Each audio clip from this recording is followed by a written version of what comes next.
ഒരു ആരാധനയിൽ കൂടെ പങ്കുചേരുവാൻ ഈ സമയം തന്നതിനായി അനുവദിച്ചതിനായി ദൈവത്തിന് നന്ദി പറയുന്നു. എന്നാൽ ദാസൻ ജേക്കബ് പാസ്റ്റർ വന്ദനം പറയുന്നു, സജി പാസ്റ്റർ വന്ദനം പറയുന്നു. ബാക്കി പറഞ്ഞ കുഞ്ഞുങ്ങൾ അവരെല്ലാം ഓർത്ത് ദൈവത്തിന് സ്തോത്രം ചെയ്യുന്നു. ദൈവം എല്ലാവരെയും അനുഗ്രഹിക്കട്ടെന്ന് പ്രാർത്ഥിക്കുന്നു. നമ്മുടെ മക്കളെല്ലാവരെയും യഹോവയാൽ ഉപദേശിക്കപ്പെട്ടവരും അവരുടെ സമാധാനം വലുതുമായിരിക്കട്ടെ എന്ന് പ്രാർത്ഥിക്കുന്നു. ഒപ്പം ദൈവം നടത്തുന്ന എല്ലാ വഴികൾക്കായി സ്തോത്രം ചെയ്യുന്നു. കർത്താവ് അനുഗ്രഹിക്കട്ടെ. നമുക്കൊരു വാക്ക് പ്രാർത്ഥിക്കാം. ഞങ്ങളുടെ ദൈവമേ, വിശ്വസ്തരും നല്ലവരുമായ പിതാവേ, അവിടുത്തെ പുത്രൻ ഞങ്ങൾ വീണ്ടെടുപ്പുകാരനുമായ യേശു കർത്താവിന്റെ നാമത്തിൽ ഞങ്ങൾ അടുത്ത് വരികയും അങ്ങയുടെ മുഖത്തേക്ക് ചെയ്യും. സമയഭേദം കൂടാതെ അടുത്ത് വന്ന് അബ്ബാന്ന് വിളിക്കുവാൻ ഞങ്ങൾ ലഭിച്ചിരിക്കുന്ന പദവിക്കായും അനുഗ്രഹത്തിനായും സ്തോത്രം ചെയ്യും. ഇന്ന് ഞങ്ങളെ ഒരുമിച്ച് അനുഗ്രഹിച്ചാട്ട് യേശു ക്രിസ്തുവിന്റെ നാമത്തിൽ സമർപ്പിക്കുന്നു. യേശുവിന്റെ നാമത്തിൽ 73-ാമത്തെ സങ്കീർത്തനം നമുക്ക് ചിന്തിക്കാം. സങ്കീർത്തനം 73 വളരെ ലളിതപ്പെട്ട ഒരു സങ്കീർത്തനമാണ്. പക്ഷെ അതിന് ജീവിതഗന്ധിയായ ഒരു അനുഭവം. സങ്കീർത്തനങ്ങളുടെ ഏറ്റവും വലിയ പ്രത്യേകത അതെന്നും ജീവിതഗന്ധിയായ മനുഷ്യനുമായിട്ട് ബന്ധപ്പെട്ട അവന്റെ ലൈഫിനെ, അവന്റെ ജീവിതത്തോട് ഒത്തിരി സാമ്യമുള്ളതായിരുന്നു സങ്കീർത്തനം. അതുകൊണ്ടാണ് നമ്മുടെ ബൈബിൾ എഴുതിയ കാലഘട്ടവും നമ്മൾ ഇന്ന് വായിക്കുന്ന കാലഘട്ടവും തമ്മിൽ എന്തോരം വ്യത്യാസമുണ്ട്. When the Bible was written, computer was not there. But we are reading Bible in a computer age, a post-modern age, and post-COVID age. Computer ഒന്നുമില്ലാത്ത, ഉത്തരാധുനിക സൗകര്യം, പോസ്റ്റ് മോഡേൺ കൺവീനിയൻസ് ഒന്നുമില്ലാത്ത ഒരു കാലഘട്ടത്തില് കാളവണ്ടിയുടെ ഒക്കെ ഒരു കാലമാണ്. അതിനു മുമ്പ് എഴുതപ്പെട്ടതാണ് പുസ്തകം. നമ്മൾ അന്ന് കണ്ടിട്ടുള്ള പല കാര്യങ്ങളും ഇന്ന് നമുക്ക് നിങ്ങളെയൊക്കെ കൊണ്ട് കാണിച്ചാൽ നിങ്ങൾക്ക് ഭയങ്കര അത്ഭുതം തോന്നും. മനുഷ്യർ കാളവണ്ടികളെ യാത്ര ചെയ്തു. കുക്കു സാഹിബ് എന്ന് പറയുന്ന മനുഷ്യന് ഇന്ത്യയിലേക്ക് വന്നപ്പോൾ ആ സാഹിബ് കേരളത്തിലൂടെ യാത്ര ചെയ്തൊരു കാളവണ്ടിയിലാണ്. ആ കാളവണ്ടി ഇന്ന് ഓർമ്മയ്ക്കായിട്ട് സൂക്ഷിച്ചിട്ടുണ്ട്. നമുക്ക് ചിന്തിക്കാൻ പോലും ഒക്കത്തില്ല. കാരണം നമ്മൾ വേഗത്തിന്റെ ലോകത്താണ്. എന്തോരം സ്പീഡ് വേഗം വർദ്ധിക്കാം. അതിനുവേണ്ടിയാണ് സൂപ്പർ എക്സ്പ്രസ് ഹൈവേകളെല്ലാം ഉണ്ടാക്കുക. വേഗത വർദ്ധിപ്പിക്കാനുള്ള ലോകത്താണ് ജീവിക്കുക. കാളവണ്ടിയുമായിട്ട് പോയ ഒരച്ഛൻ ഒരു ഇടുങ്ങിയ പാലത്തിലോട്ട് കാളവണ്ടിയുമായിട്ട് കയറിയപ്പോഴാണ് സ്റ്റേറ്റ് കാറ്, പോലീസ് എല്ലാം കൂടെ വരുന്നു. മന്ത്രി വരികയാണ്. പോലീസ് വണ്ടി ഇടിച്ചു കയറി, പൈലറ്റ് വണ്ടി. കുറെ മന്ത്രി വന്ന് കയറുന്നു. ഇടുങ്ങിയ പാലം. പോലീസ് വന്ന് പറഞ്ഞു, എടുക്കണം, കാളവണ്ടി പുറമോട്ട് എടുക്കാൻ പറഞ്ഞു. കാളവണ്ടിക്കാരൻ പറഞ്ഞു, സോറി സാർ, നോ വേ. അതെന്നാ കാര്യം? കാളവണ്ടിക്ക് റിവേഴ്സ് ഗിയർ ഇല്ല. സാർ എടുക്കാൻ എടുത്തു. കുറെ തർക്കിക്കാൻ നോക്കി. കാളവണ്ടിക്ക് റിവേഴ്സ് ഗിയർ ഇല്ല. അവസാനം പോലീസുകാരൻ തിരിച്ചെടുക്കേണ്ടി വന്നു. റിവേഴ്സ് ഗിയർ ഇല്ലാത്ത ഒരു വണ്ടി ഉണ്ടായിരുന്നു. അപ്പം അങ്ങനെയൊക്കെ ഉണ്ടായിരുന്ന ഒരു യുഗത്തിൽ ഇരുന്നു കൊണ്ടാണ് പുസ്തകം എഴുതുക. പക്ഷെ ഇന്നും 2 ഐഫോൺ കയ്യിലുള്ള, ലാപ്ടോപ്പ് മുമ്പിലുള്ള ഒരു കുട്ടി വേദപുസ്തകം വായിച്ച് കണ്ണ് നിറയുന്നത് എന്തുകൊണ്ടാണ്? ഷേക്സ്പിയറിന്റെ നാമം വായിച്ച് ഒരു പക്ഷെ നമ്മൾ ആ ഇമോഷണലൊക്കെ വരായിരിക്കും. നല്ല ക്ലാസ്സുകളൊക്കെ എടുക്കുന്നവരുണ്ട്. പക്ഷെ ഇന്നും അത് വായിച്ച് കണ്ണ് നിറയുന്നൊരു കുറവാണ്. പക്ഷെ ഇന്നും പുസ്തകം വായിച്ച് കണ്ണ് നിറയുന്നത് എന്തുകൊണ്ടാണ്? അതാണ് ഈ പുസ്തകത്തിന്റെ ഏറ്റവും വലിയ പ്രത്യേകത.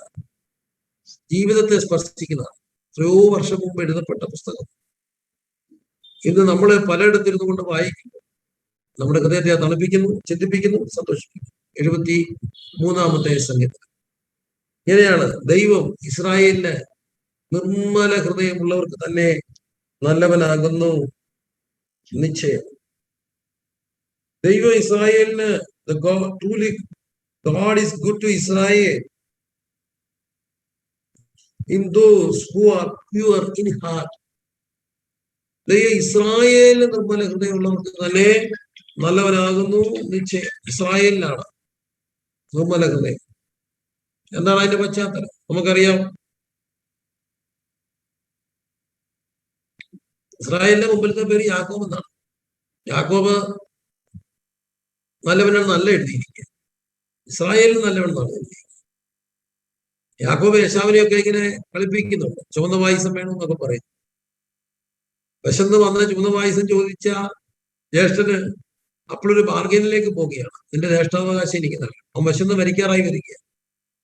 ജ്യേഷ്ഠാവകാശം എന്നൊക്കെ പറയുന്നത് ഡബിൾ പോർഷനാണ്. ഒരപ്പന് 2 മക്കള്. വസ്തു എത്രയായിട്ട് വീതം വെക്കുന്നറിയാം. 2ആയിട്ടല്ല, 3ആയിട്ട്. ജ്യേഷ്ഠന് 2 ഡബിൾ പോർഷൻ. അതിന് ഒരു ജ്യേഷ്ഠാവകാശം വിറ്റ് കളഞ്ഞാൽ മേടിക്കുന്നവൻ 2ഉം ആയിത്തവൻ 1ഉം ആകും.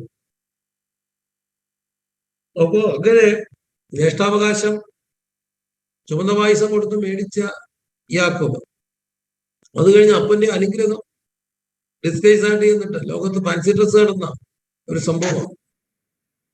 ഫാൻസി ഡ്രസ് മത്സരങ്ങളൊക്കെ കണ്ടിട്ടില്ലേ? വേഷപ്രച്ഛന്ന മത്സരങ്ങൾ യാക്കോബ് നടത്തുകയാണ്. അങ്ങനെ നടത്തി അനുഗ്രഹമൊക്കെ മേടിച്ചുകൊണ്ട് അപ്പോളാ പറയുന്നത് ഏശാവ് കൊല്ലുമായിരിക്കും, ഓടിപ്പോകും. യാക്കോബ് ലാബാന്റെ വീട്ടിലേക്ക് പോകും. അവിടുന്ന് താൻ വലിയൊരു സയന്റിഫിക് ആയിട്ടൊരു കാര്യം ചെയ്യുകയാണ്. അത് മനഃശാസ്ത്രപരമായ സമീപനമായി പള്ളിയും പുള്ളിയും ഒക്കെ ഉള്ള കമ്പുകളൊക്കെ കൊണ്ടുവന്നിട്ട് ആടുകൾ വെള്ളം കോരുന്നെടുത്ത് കൊണ്ടുവന്നിട്ട് കെട്ടിത്തൂക്കി. മീറ്റിങ്ങിന്റെ ഒക്കെ സമയമായപ്പോ അങ്ങനെയുള്ള ആടുകൾ അത് കണ്ടുകൊണ്ട് ഗർഭം ധരിക്കും, ചെനയേക്കും. കുട്ടികൾക്ക് ആ കളറൊക്കെ വരും. വീണ്ടും അത് ഭയങ്കര ഒരു സ്ട്രാറ്റജിക്കൽ അപ്രോച്ചാണ്. അങ്ങനെ ഈ ആടുകളെല്ലാമായിട്ട് ഓടിപ്പോവുകയാണ്. വെപ്പാട്ടികളും ആടുകളും ലേയും റാഹേലും എല്ലാം. അവിടെയും വലിയൊരു അതിബുദ്ധി. ഏശാവ് കൊന്നാലോ ഉപദ്രവിച്ചാലോ എല്ലാവരെയും ഗ്രൂപ്പായിട്ട് അക്കരെ കിടത്തി. എന്നിട്ട് ഏശാവ് വരുന്നതിന് മുന്നേ സമ്മാനങ്ങൾ അയച്ചു. കാരണം ഒന്നീ സമ്മാനങ്ങളെ കൊണ്ട് തൃപ്തിപ്പെടും. അത് കഴിഞ്ഞിട്ട് ഗ്രൂപ്പായിട്ട് നിർത്തിയിരിക്കുക. ഏതെങ്കിലും കാരണവശാൽ ഏശാവ് കൊല്ലുമെന്ന് തോന്നിയാൽ ഓടണം, അതിനിപ്പുറത്തേക്കുക. അങ്ങനെ ഇരിക്കുമ്പോഴാണ് ദൈവം താനുമായിട്ടൊരു എൻകൗണ്ടർ ഉണ്ടാകുന്നത്. He had an encounter with Lord. ആ ഒരു തീരത്ത് വെച്ചൊരു എൻകൗണ്ടർ ഉണ്ടാകുക. ആ എൻകൗണ്ടറിൽ താൻ ഉടയപ്പെടുന്നു. തന്റെ തുടത്തിന്റെ തുടയുടെ തടം ഉളുക്കുകയാണ്. അതോടുകൂടി ദൈവം തന്റെ പേര് മാറ്റും. കാരണം താൻ ദൈവസന്ധി വിനയപ്പെടുകയാണ്. ഇനി എനിക്ക് ഓടാൻ കഴിയില്ല. എബ്രായലേഖനം 11-ാം അധ്യായത്തിൽ വായിക്കുന്നുണ്ട്, യാക്കോബ് വടിയുടെ അറ്റത്ത് ഇങ്ങനെ ചാരിക്കൊണ്ട് ജോസഫിന്റെ മക്കളെ ഇരുവരെ എബ്രായയിലെ മനുഷ്യനെ ഇങ്ങനെ അനുഗ്രഹിക്കുന്ന ഒരു സംഭവം കൈകളെ പിണച്ചു വെച്ച്. അത് എബ്രായലേഖനം 11-ാം അധ്യായത്തില് എഴുതപ്പെട്ടിട്ടുണ്ട്. എന്താ അർത്ഥം? ഇനി മക്കളെ എനിക്ക് ഓടാൻ കഴിയത്തില്ല. ഞാൻ ഒത്തിരി ഓടിയവനാണ്, ദൈവത്തിൽ നിന്ന് നമുക്ക് വായിരുന്നു. ബട്ട് എനിക്കിനി ഓടാൻ കഴിയില്ല. ആ ഏജ് കഴിഞ്ഞു. അതുകൊണ്ട് മക്കളോട് പറയാനൊരു കാര്യമുണ്ട്, ഓടരുതേ, ആരും ഓടരുതേ, ദൈവത്തെ വിട്ട് ഓടരുതേ. ദൈവത്തെ വിട്ട് ഓടിയാൽ എവിടെ ഓടിയാലും പിടിച്ചു വരും, ഉടയ്ക്കപ്പെടും. അതിന്റെ സിമ്പലാണ് ഈ വടി. പക്ഷേ ആ മനുഷ്യനെ കുറിച്ച് സംഗീതക്കാരൻ പറയുന്നു, ദൈവം ഇസ്രായേലിന് നിർമ്മല ഹൃദയമുള്ളവർക്ക് നല്ലവനാകും. യാക്കോബിനല്ല, ഇസ്രായേലിനാണ്. റാഹേലിനെ അടക്കുന്നുണ്ട്. റാഹേലിനെ അടക്കുക ആ ഭാഗത്ത് എഴുതിയിരിക്കുന്നത് യാക്കോബ് റാഹേലിനെ അടക്കി. അടക്കം കഴിഞ്ഞിട്ടിരിക്കുന്നത് വലിയൊരു വാക്കാണ്, ഇസ്രായേൽ യാത്ര പോകും. യാക്കോബ് അടക്കി, ഇസ്രായേൽ യാത്ര പോകും. അതൊരു ഏജ് തീരുകയാണ്, ഒരു യുഗം തീരുകയാണ്. ഓടിയ ഒരു യുഗം, ചതിയുടെ ഒരു യുഗം, വഞ്ചനയുടെ ഒരു യുഗം, റാഹേൽ ഗ്രഹബിംബം പൊട്ടിച്ചുകൊണ്ടുവന്ന ഒരു യുഗം. ആ യുഗം അവിടെ തീർന്നു. അവിടുന്ന് വടിയും പിടിച്ചുകൊണ്ടൊരു മനുഷ്യൻ യാത്ര തുടരുന്നു, വടിയുടെ അറ്റത്ത് ചാരി. ഇസ്രായേൽ, എന്താ ഇസ്രായേൽ? എനിക്കിനി ഓടാൻ വയ്യ, ഞാൻ ഇനി ഓടില്ല. ഇനി മുമ്പോട്ടുള്ള ഒരു നടത്തം, സിസ്റ്റായിസ് കർത്താവിന് വേണ്ടി. ആ ഇസ്രായേലിനെ കുറിച്ച് പറയുന്നു, ദൈവം ഇസ്രായേലിന് നിർമ്മല ഹൃദയമുള്ളവർക്ക് തന്നെ നല്ലവനാകുന്നു നിശ്ചയം. ദൈവം ആർക്കാ നല്ലവൻ? നിർമ്മല ഹൃദയമുള്ളവർക്ക്. അതുകൊണ്ടാണ് മത്തായി സുവിശേഷത്തിൽ കർത്താവ് പഠിപ്പിക്കുമ്പോൾ പറയുന്നത്, ഹൃദയശുദ്ധിയുള്ളവർ ഭാഗ്യവാന്മാർ, എന്തെന്നാൽ അവർ ദൈവത്തെ കാണും. ഹൃദയശുദ്ധി, those who are pure in heart. Cardia എന്നൊരു വാക്കാണ്, അവിടുന്നാണ് കാർഡിയോളജി ഒക്കെ വന്നിരിക്കുന്നത്. ഹൃദയശുദ്ധിയുള്ളവർ ഭാഗ്യവാന്മാർ, അവരാരെ കാണും? ദൈവത്തെ കാണും. ഇന്നലെ ശ്രദ്ധിക്കുന്ന പ്രിയപ്പെട്ടവരെ, ദൈവം ഇസ്രായേലിന് നിർമ്മല ഹൃദയമുള്ളവർക്ക് തന്നെ നല്ലവനാകുന്ന നിശ്ചയം. എന്നാൽ അടുത്ത പറയാണ്, ബട്ട് ആസ് ഫോർ മീ,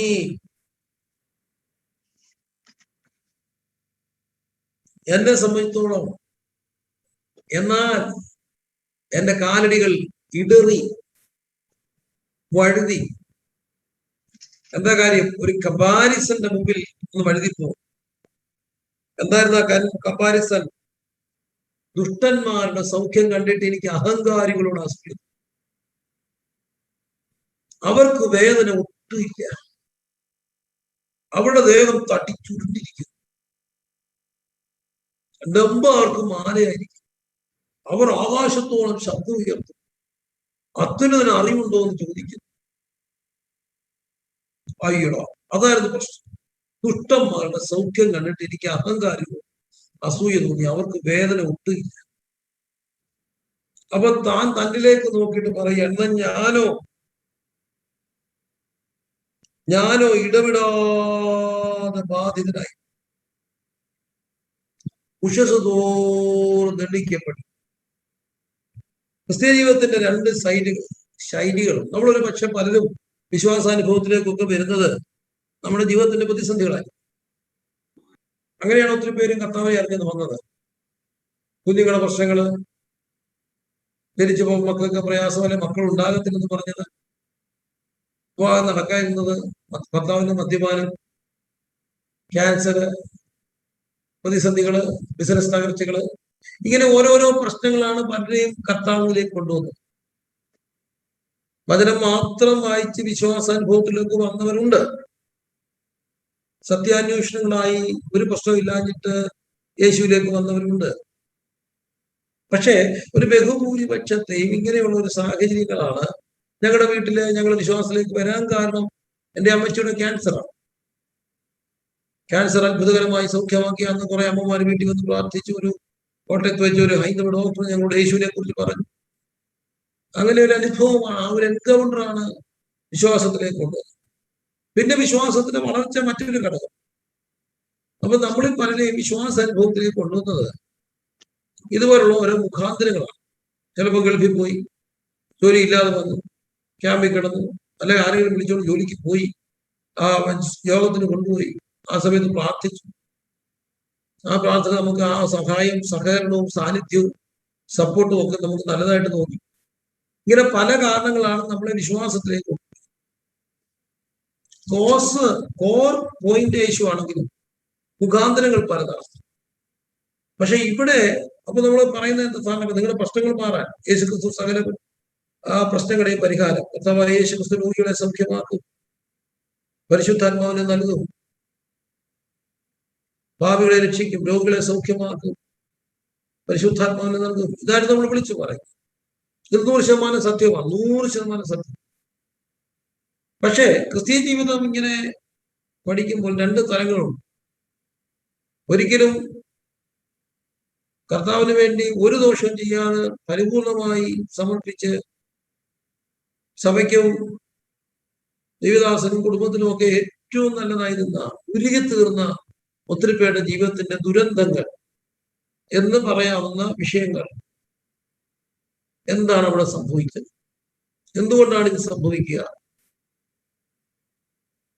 ചെറിയൊരു കാര്യമല്ല.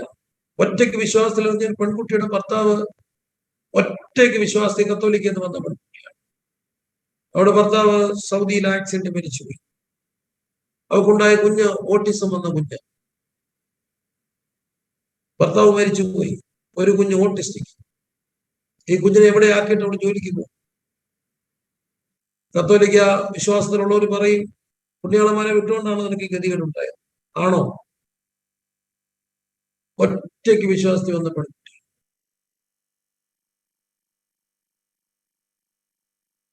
ഒറ്റയ്ക്ക് സുവിശേഷ വേലയ്ക്ക്, ഒറ്റയ്ക്ക് ഒരു യാക്കോബയെ മാനപ്പെടുത്തി സുവിശേഷ വേലയ്ക്ക് വേണ്ടി തന്നെ താൻ ശ്രമിച്ച് 10ാം ക്ലാസ് കഴിഞ്ഞപ്പോൾ ഒറ്റയ്ക്ക് ഇറങ്ങിയ പെൺകുട്ടി പ്രീ ഡിഗ്രി കഴിഞ്ഞ് നേരെ ബൈബിൾ കോളേജിൽ പോയി പഠിച്ചു. പക്ഷേ ഇന്ന് ഇവിടെ കുടുംബജീവിതത്തിൽ ഒരു യാതൊരുവിധമായ സമാധാനം. അവൾക്കുണ്ടായ കുഞ്ഞിന് ശാരീരികമായ പ്രയാസങ്ങൾ. ഒറ്റ ഒറ്റയ്ക്ക് ഇറങ്ങി കുട്ടി. എന്താ സംഭവിക്കുക? അത് പിന്തുടരുന്ന ശാപമാണെങ്കിൽ ശാപം പൂശി മാറില്ലേ?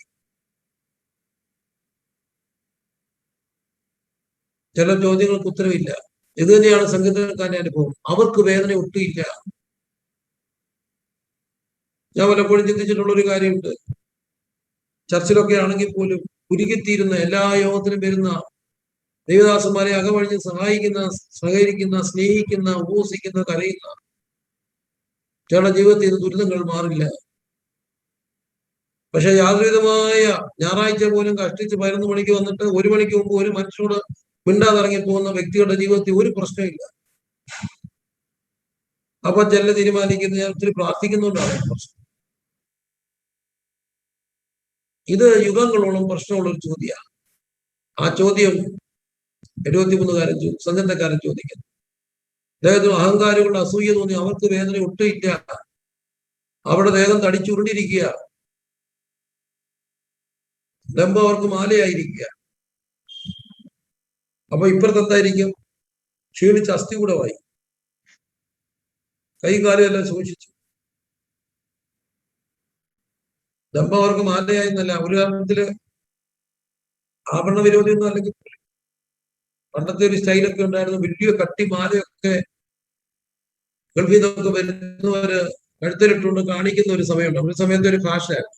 വലിയ രുദ്രാക്ഷം കെട്ടിയ സ്വർണ്ണമാലയൊക്കെ ഇട്ടിട്ട് പൂയിൽ ജുബയൊക്കെ ഇട്ട് ഇങ്ങനെ നിൽക്കുമ്പോൾ അവരുടെ മാല കാണിച്ച് അവരിങ്ങനെ നിൽക്കും. മാല കാണിക്കാൻ വേണ്ടി തന്നെയായിരുന്നു ആ രുദ്രാക്ഷമാലയൊക്കെ ഇടുന്നത്. ഞങ്ങളുടെ ഇവിടെ ഒരു അച്ഛൻ ഉണ്ടായിരുന്നു. 25 പവന്റെ മാല കഴുത്തേ കിടക്കുന്ന ഒരു അച്ഛനുണ്ട്. ഞങ്ങൾ കൊച്ചിനെ അത് കാണാൻ പോകാൻ. ഇപ്പൊ എന്താണ് വെള്ളം അടിച്ച് തെണ്ടി തിരിഞ്ഞ് റോഡെ നടക്കും. ചാവക്കോട്ട 25 പവന്റെ മാല. ഒരു ബസ്സും ഉണ്ടായിരുന്നു. ഗൾഫിൽ നിന്ന് വന്നപ്പോൾ ഒരു ബസ്സും മേടിച്ചു. 25 പവന്റെ അവനെ ആനച്ചങ്ങനെ പോലത്തെ മാല. അപ്പൊ ഡംബം അവർക്ക് മാലയായിരിക്കും. എന്നാ ഇപ്പുറത്തോ എല്ലാം ഒന്നുമില്ല, എല്ലാം വിറ്റുപോയി. കാരണം അവസാനത്തെ സ്വർണം വിറ്റു, ഇല്ലായ്മ കൊണ്ട്. ഡംബം അവർക്ക് മാലയായിരിക്കുന്നു. ബലാത്കാരം വസ്ത്രം പോലെ ചുറ്റിയിരിക്കുന്നു. അവർ ഉച്ചത്തിൽ സംസാരിക്കുന്നു. അവർക്ക് വേദന ഒട്ടിയില്ല. പക്ഷേ ഈ ഭക്തൻ പറയുക, ഞാനോ ഇടപെടാതെ ബാധിതനായി. രാവിലെ എഴുന്നേറ്റ് നിൽക്കാൻ വയ്യ. ഞാനിതൊക്കെ ചിന്തിച്ചപ്പോ എനിക്ക് കിട്ടിയ ആൻസറായി. 50 വർഷം കർത്താവിന്റെ വേല ചെയ്ത എന്റെ പിതാവ് ഒത്തിരി ശരീരത്തിൽ കഷ്ടപ്പെട്ടു. എന്റെ പെങ്ങള് 25 വർഷം കിഡ്നി പേഷ്യന്റായിരുന്നു. 22ാമത്തെ വയസ്സിൽ കിഡ്നി പേഷ്യന്റായി. എന്തുകൊണ്ടാണ് സംഭവിച്ചെന്ന് അറിയില്ല.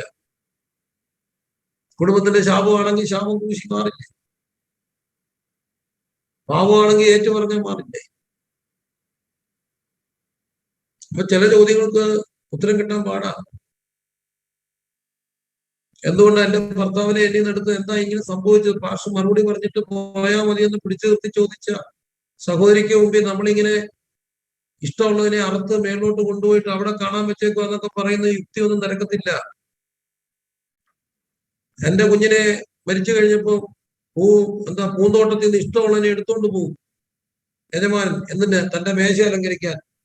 അപ്പൊ തിരിച്ചൊരു ചോദ്യം, മേശ അലങ്കരിക്കാൻ എന്റെ കൊച്ചിനെ മാത്രമേ കിട്ടിയുള്ളൂ, വേറെ എന്തെല്ലാം ഉണ്ടായിരുന്നു അലങ്കരിക്കാൻ എന്നൊരു അമ്മ ചോദിച്ചാൽ ആ ചോദ്യത്തിന് ഉത്തരം പറയാൻ പാടാ. കേട്ടിട്ടുണ്ട്. ഇവിടെയാണ് ഈ സംഗീതത്തിന്റെ പ്രാധാന്യം. അപ്പൊ അപ്പൻ ക്ഷീണിച്ചു കിടക്കുക, എഴുന്നേറ്റിരിക്കാൻ വയ്യ. അപ്പന്റെ ഫസ്റ്റ് കസിൻ കാണാൻ വന്നു, ഒരേ പ്രായം. നിനക്ക് വയ്യായടാ, കണ്ടി ശകലം മൂത്ത വയ്യാടാ. എടാ എനിക്ക് ഒരു കുഴപ്പമില്ലടാ, ഞാൻ ഇന്നലെ ഒരു ഫുള്ള് തീർത്ത് 2 കോഴി തിന്നും. രാവിലെ എഴുന്നേറ്റ് ഞാൻ ബ്ലോക്ക് കൂടി വരെ നടക്കും, ആന പോലെ. ഇതിലൊന്നിച്ച് നടന്ന ഫസ്റ്റ് കസിൻസ്. ഞാൻ ഇപ്പോഴും ഒരു കോഴി എടുക്കൂടാ, എന്നിട്ട് ഒരു ഫുള്ളും തീർക്കും. മിലിറ്ററി കോട്ട തികയുന്നില്ല, നീ ഒരു കാര്യം എന്റെ പേര് എക്സസൈസ്, നീ ആ കാണുക, ഞാൻ മേടിച്ചടിച്ചോളാം, നിനക്ക് വേണം ഇച്ചിരി ലാഭം തന്നെ. പക്ഷെ അന്ന് കോട്ട വേണ്ടെന്ന് വെച്ച, അതിന്റെ ലാഭം വേണ്ടെന്ന് വെച്ച അപ്പന്റെ മുമ്പിലാണ് പ്രായത്തിൽ ഈ സ്വന്തം പ്രായക്കാരൻ വന്ന് പറയുക. ഒരു ഫുള്ളടിക്കുന്നവന് ഒരു കുഴപ്പമില്ല. അപ്പൊ മദ്യപാനം എല്ലാം നിർത്തി. ഇപ്പൊ ബൈപ്പാസിന് വിധിക്കപ്പെട്ട അച്ഛൻ്റെ അടുക്ക കൂട്ടുകാരൻ വന്നിരുന്നു, എടാ എനിക്ക് അറ്റാക്ക് ഇല്ലടാ, കഴിഞ്ഞ ദിവസം ആൻജിയോഗ്രാം ചെയ്തപ്പോ ഒരു കുഴപ്പമില്ല, കാരണം ഞാൻ ഡെയിലി ഇച്ചിരി അടിച്ചിട്ട് കിടക്കുന്നു. നിന്നോട് ആരെ ഈ മണ്ടത്തരം പറഞ്ഞേ? എടാ ഡെയിലി ഇച്ചിരി അടിച്ചാൽ ബ്ലോക്ക് മാറൂടാ, നീ നിർത്തിയാണ് അതിന്റെ കുഴപ്പമെന്ന് പറയുമ്പോ കുടി നിർത്തി. കള്ളപ്പം പോലും കഴിക്കാത്ത അച്ഛൻ്റെ ഉത്തരം എന്താ? ചിന്തിച്ചു നോക്കിയേ ഞാൻ പറയുന്നത്. അപ്പൊ ഇവിടെയാണ് ഈ ചോദ്യം. ആസാഫ് ചിന്തിക്കുന്നു, അവർക്കെന്താ വേദന ഒട്ടുമില്ലാത്ത, അവരുടെ ദേഹം തടിച്ചുരുണ്ടിരിക്കുന്നു, അവർ മർത്തിനെ പോലെ ഞാൻ ചാടുന്നില്ല, അവരുടെ മക്കളെല്ലാം അവരെല്ലാ ക്ലബിലും പോകും, എല്ലാം ചെയ്യും, അടിച്ചു പൊളിക്കും, 10 പൈസ ആർക്കും കൊടുക്കത്തില്ല, നാട്ടുകാർക്ക് ഒരു ഉപകാരമില്ല, പക്ഷേ മക്കളെല്ലാം നല്ല വിദേശത്ത് നല്ല ജോലി. ഇവിടെയോ 30 വയസ്സ് കഴിഞ്ഞിട്ട് കൊച്ചു നിൽക്കുക, കെട്ടിച്ചിട്ടില്ല, ചോന്നൊലിക്കുന്ന വീട്. എന്താ കർത്താവേ, എന്തുകൊണ്ട് എന്തുകൊണ്ട് എന്തുകൊണ്ട് എന്തുകൊണ്ട് എന്തുകൊണ്ട്? അപ്പോഴാണ് സംഘത്തക്കാരൻ പറയുന്നു, താനോ കൈകളെ ശുദ്ധമില്ലായ്മ കുറ്റി കഴുകി ഹൃദയത്തെ ശുദ്ധീകരിച്ചു. 50-ാമത്തെ വയസ്സിൽ ഇപ്പം ബ്രെയിൻ ട്യൂമർ വന്ന 50-56 വയസ്സേ ഉള്ളൂ. എൻ്റെ ഏറ്റവും അടുത്ത സുഹൃത്ത് പേഴ്സണൽ ടോക്കി ഇങ്ങനെ പറഞ്ഞു, കുഞ്ഞിലെ കർത്താവിനെ അറിഞ്ഞതിൽ പിന്നെ അപ്പച്ചൻ വിശ്വാസി വന്നുകൊണ്ട് ഒരു സിനിമ പോട്ടെ പോയി സിനിമ കണ്ടിട്ടില്ല, ഒരു കള്ള് ഷാപ്പിൽ കയറിയെങ്കിലും കപ്പെ പിരിത്തിട്ടില്ല, അശുദ്ധിയുടെ ഒരു മാർഗത്തിൽ കൂടെ പോയിട്ടില്ല, ഒരു ചീട്ട് കളിച്ചിട്ടില്ല, നല്ല ഭക്ഷണം കഴിക്കാൻ ഇപ്പോഴാണ് തുടങ്ങിയത് പിള്ളേർക്ക് ജോലി കിട്ടിയപ്പോ. പക്ഷെ ഇന്ന് എനിക്ക് ക്യാൻസറായി. എന്തായിരിക്കും കാര്യം? ക്യാൻസറാ ആണെന്ന് അറിയില്ല, ബ്രെയിൻ ട്യൂമറാണ്. ഓപ്പറേഷൻ പോയേക്കുക. ഒരു ദിവസം 6 മണിക്കൂർ 7 മണിക്കൂർ വേദവസം വായിച്ച് ധ്യാനിച്ച് ചിന്തകൾ കൊണ്ടുവരും ആ മനുഷ്യൻ, അത്ര ദിഷണാശാലിയാണ്. പക്ഷെ ഇപ്പൊ ഒരു വാക്ക് കാണിക്കാൻ വയ്യാതെ ഒരു കാഴ്ചയുടെ സൈറ്റിൽ എന്തോ സിസ്റ്റ്. എന്തായിരിക്കും ഇതൊക്കെ? എന്താണ് സംഗീതക്കാരൻ പറയുക? ഞാൻ എന്റെ കൈകളെ കുറ്റമില്ലായ്മയെ കഴുകി, ഒരു ചോര ഇതിനകത്ത് വെച്ചിട്ടില്ല, ആരുടെയും കണ്ണീർ എന്റെ കയ്യിൽ വീണിട്ടില്ല, എന്റെ ഹൃദയത്തെ ഞാൻ ശുദ്ധീകരിച്ചു. ഇത് വ്യർത്ഥമായി പോയോ? അവർക്ക് കുഴപ്പമില്ലല്ലോ, അവരുടെ മക്കൾക്ക് കുഴപ്പമില്ലല്ലോ. പക്ഷെ പെട്ടെന്ന് പറയുന്നു, ഇങ്ങനെ ഞാൻ പറയാൻ നിരൂപിച്ചിരുന്നെങ്കിൽ നിന്റെ മക്കളുടെ തലമുറയോട് ദ്രോഹം ചെയ്യുമായിരുന്നു. പറഞ്ഞില്ല, പറയാൻ വിചാരിച്ചിരുന്നെങ്കിൽ. ഉടനെ ഞാൻ എഴുന്നേറ്റു, ഇനി എനിക്കൊന്നും മനസ്സിലാകുന്നില്ല. അങ്ങനെ പറയാം, എനിക്ക് പൊട്ടനെ പോലെ, പൊട്ടനും ഒന്നും അറിയാത്തവനെ പോലെ, ഞാൻ പൊട്ടനെ പോലെ ഇരുന്നു, ഒന്നും അറിയാത്തവനെ പോലെ, മൃഗം പോലെ വന്ന് ദൈവസന്ധി.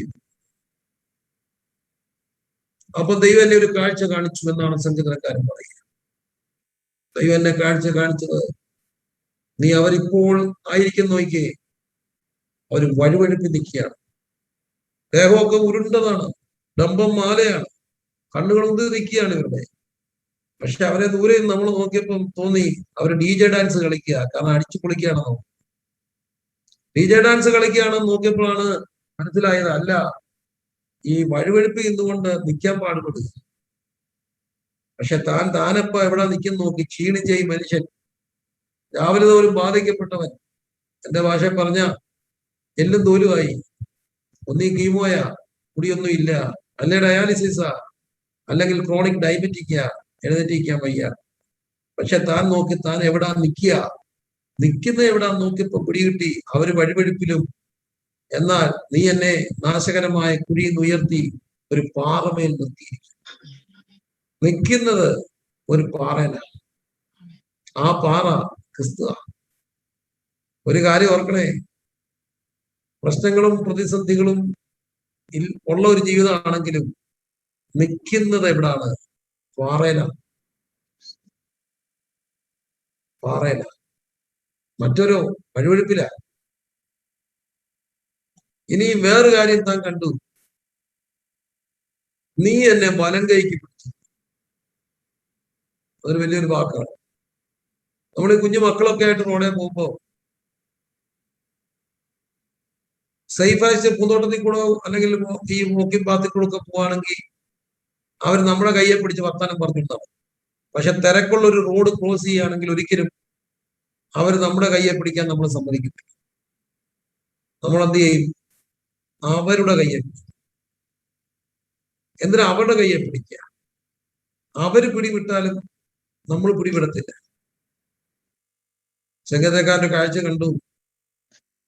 ഞാൻ വല്ലാതെ വിഷമിച്ച് തകർന്ന് ഉടഞ്ഞ് ഉലഞ്ഞ് ക്ഷീണിച്ചിരിക്കുക.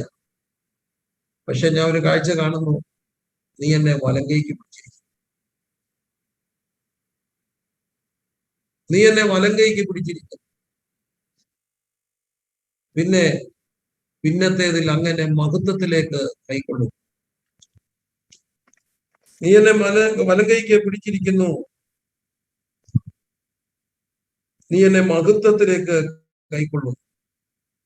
എനിക്കിത് ഗ്രഹിക്കാൻ പ്രയാസമായി തോന്നി. കാരണം അവർക്ക് വേദന ഒത്തില്ല. അവരുടെ ദേഹം തടിച്ചുകൊണ്ടിരിക്കുന്നു. അവർ ഭക്തിനെ പോലെ വാദിക്കപ്പെടുന്നില്ല, കുശസ് തോറും ദണ്ഡിക്കപ്പെടുന്നില്ല. എന്താ കർത്താവേ? ഒരു കാഴ്ച താൻ കണ്ടു, നീ എന്നെ വലങ്കൈക്ക് പിടിച്ചു. പ്രശ്നങ്ങളും പ്രതിസന്ധികളും ഇല്ലാത്തതല്ല ക്രിസ്തീയ ജീവിതം. അങ്ങനെ പറഞ്ഞാൽ അത് അപകടമാണ്. അങ്ങനെ പറഞ്ഞതാണ് സഭയ്ക്കുണ്ടായ ഏറ്റവും വലിയ അപകടം. ഞാൻ പ്രോസ്പെരിറ്റി എന്ന് പറയുന്നതിനെ എതിർക്കുന്ന ആളല്ല. I do believe in prosperity. ദൈവം എന്നെ ഒത്തിരി അനുഗ്രഹിച്ചിട്ടുണ്ട്. പക്ഷെ പ്രോസ്പെരിറ്റി മാത്രമാണ് ക്രിസ്തീയ അല്ല. ദൈവത്തിന്റെ വലിയ പ്രതിസന്ധി കൊടുക്കും. ഞാൻ പലപ്പോഴും ഈ ചോദ്യം ചോദിച്ചു. 25 വർഷം ഡയാലിസിസ് ആയി 49 വയസ്സിൽ എന്റെ പെങ്ങൾ മരിക്കുമ്പോൾ എന്റെ അപ്പം 50 വർഷം സുവിശേഷ വേല ചെയ്തുകൊണ്ടാണോ 49 വയസ്സിൽ എന്റെ പെങ്ങൾ മരിച്ചേ?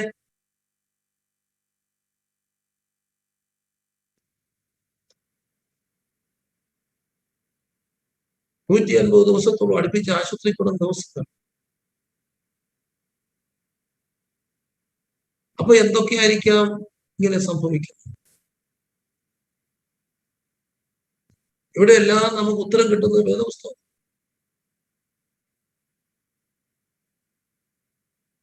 വൈ മീ ലോഡ് എന്നുള്ള ചോദ്യത്തിന് എന്നും വേദപുസ്തകം ഉത്തരം നൽകും. ഒന്നാമത്തെ ഉത്തരം ഞാൻ കണ്ടത്, മനസ്സിലാക്കിയത്,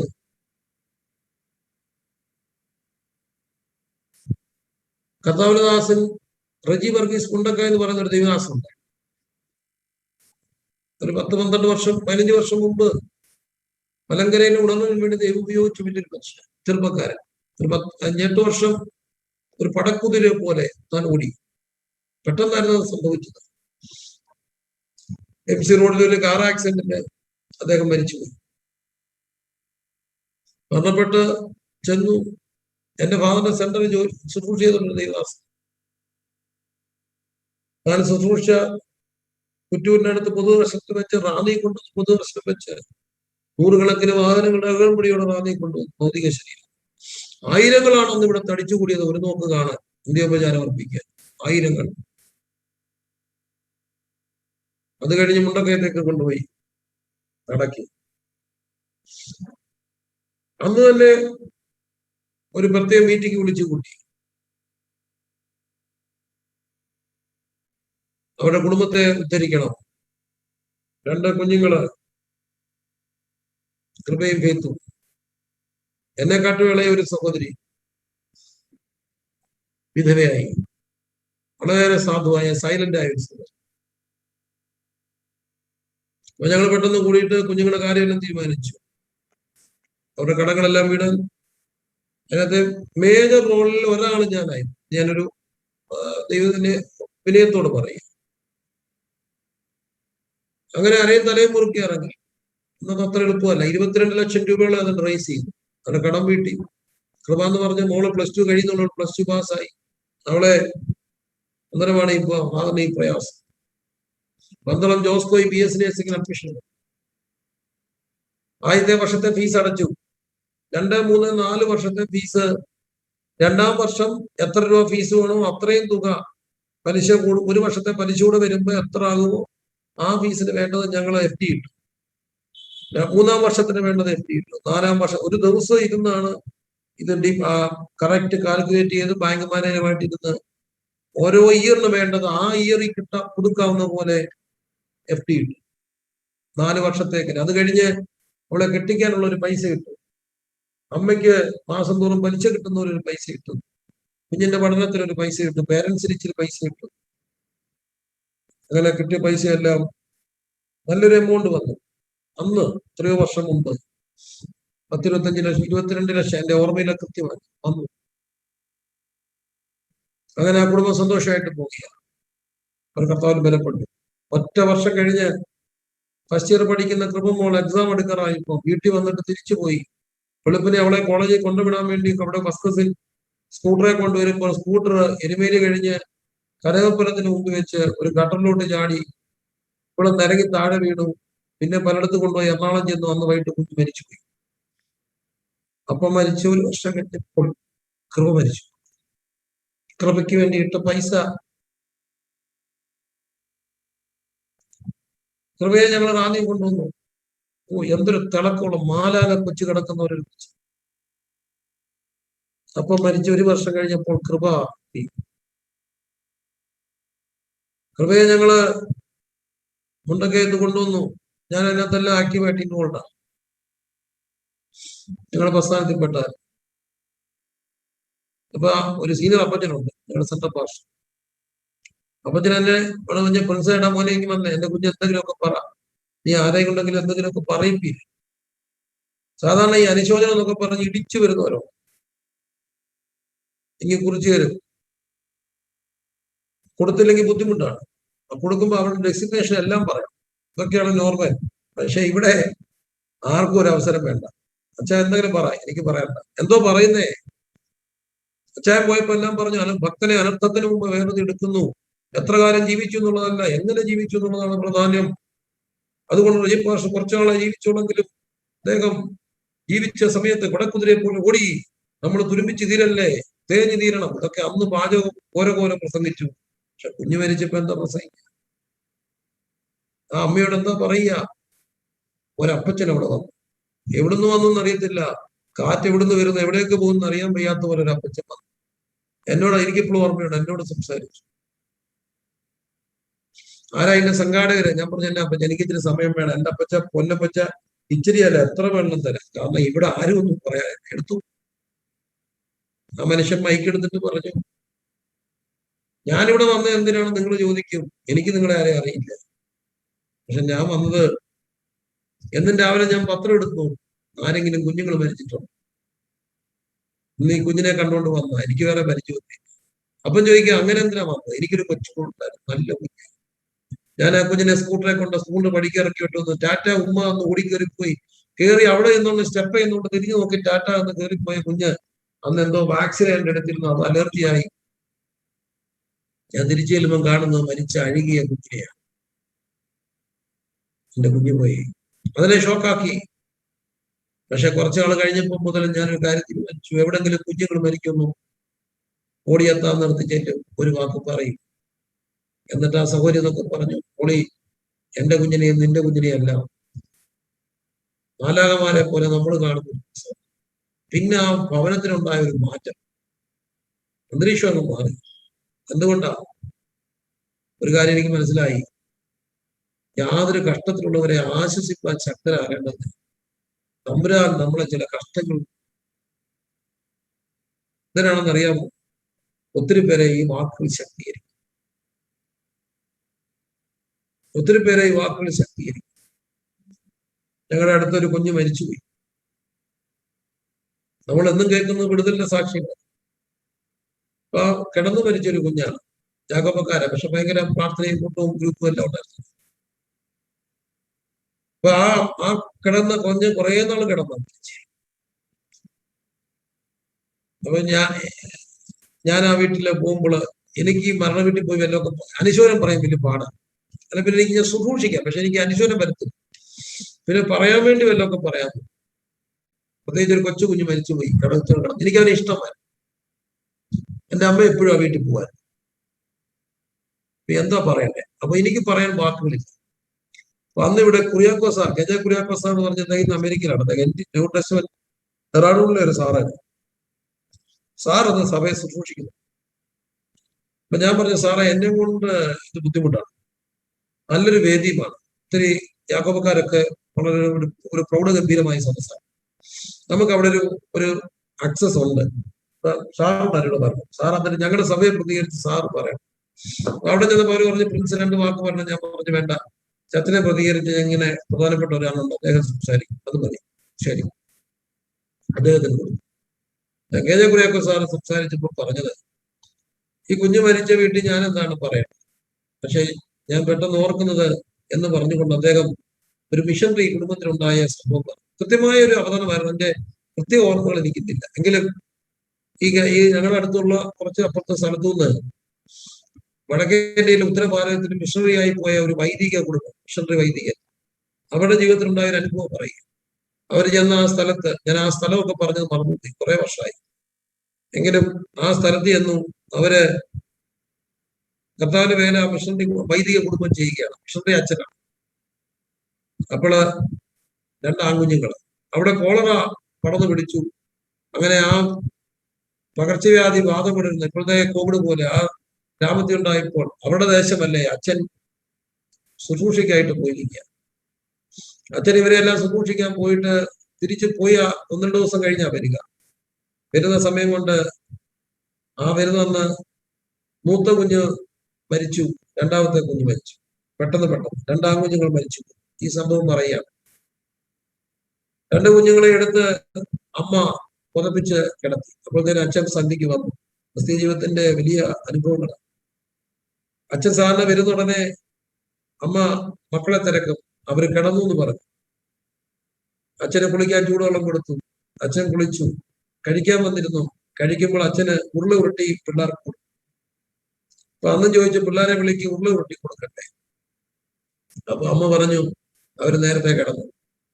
ശാന്തമായി കുളിച്ച് ഭക്ഷണം കഴിക്കുന്ന അച്ഛൻ്റെ അടുക്ക് ചെന്ന് ചോദിച്ചു, എന്റെ ഓർമ്മയില് വർഷം കൃത്യമാണോ? ആണെന്നെ ചിന്ത. എങ്കിലും സാരാംശം ഇതാണ്, 8-12 വർഷം മുമ്പ് എന്നെ ഒരാൾ ഒരു കാര്യം ഏൽപ്പിച്ചു. അതിപ്പോ തിരിച്ചു വഹിക്കുന്നു, കൊടുക്കണോ വേണ്ടയോ? അച്ഛൻ പറഞ്ഞു, സൂക്ഷിക്കാൻ ഏൽപ്പിച്ചത് കൊടുക്കണം, എത്തിക്സ്. അടുത്ത ഒരു ചോദ്യം, 8 വർഷം മുമ്പ് എന്നെ ഒരാൾ കയറി ഏൽപ്പിച്ച ഒരു കാര്യം കൊടുക്കണോ വേണ്ടയോ? കൊടുക്കണം. അതെല്ലാം പറഞ്ഞ് കൈ കഴുകി ഭക്ഷണം കഴിച്ചു കഴിഞ്ഞ അച്ഛനെ വെതുക്കെ റൂമിൽ കൊണ്ടുപോയി പുതപ്പ് കുറച്ച് ഉടങ്ങുന്ന കുഞ്ഞുങ്ങളുടെ പുതപ്പ് മാറ്റി കാണിച്ചു. 12 വർഷം, 8 വർഷം മുമ്പ് തന്നത് ചോദിച്ചു, കൊടുക്കണോ വേണ്ടേ? ഈ സംഭവം അവിടെ പറയുമ്പോൾ ആ വീട്ടിലുണ്ടായ ഒരു മാറ്റം. അപ്പൊ എന്തിനായിരിക്കാം ദൈവം ചിലപ്പോഴൊക്കെ എന്നെ അനുവദിക്കും?